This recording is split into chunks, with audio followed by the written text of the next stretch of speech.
There are 4 traits of the most admired organizations. 4 that were covered actually in Great by Choice with this model.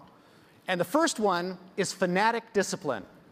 When I say discipline, I don't mean just any kind of discipline. I'm talking about the kind of discipline that makes you just love that customer, stay close with that customer, to develop your customer intimacy levels and understanding of how your products are used and how they're integrated into the lives of people. Fanatic discipline is number 1, and I'm going to give you some data points on this, some specific examples of losers and winners. Secondly, it's essential to be thinking in terms of being paranoid. Now, I wouldn't want to recommend that people be paranoid, except I'm talking productive paranoia.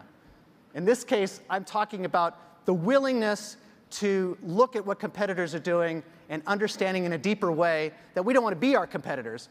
We just want to understand that billions of dollars of revenue and millions of customers use those products. How could we be paranoid enough to know that we can have everything they've got going for them too? And third, creativity. Yes, everyone in a most admired organization needs to innovate and be creative. But I'm talking about empirically creative. Sounds like you were talking about this a little bit yesterday. Those organizations that know more about their customers win the customer.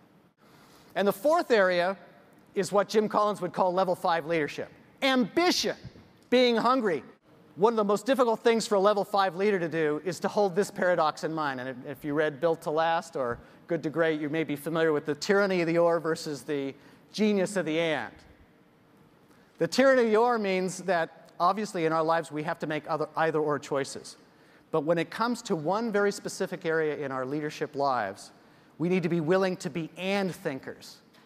What can we do to grow and increase quality? What can we do to be ambitious about our brand and humble? Now, it seems maybe a contradiction to think about humility and ambition at the same time, but I'm not talking about the kind of humility that makes you want to run into a closet and hide out.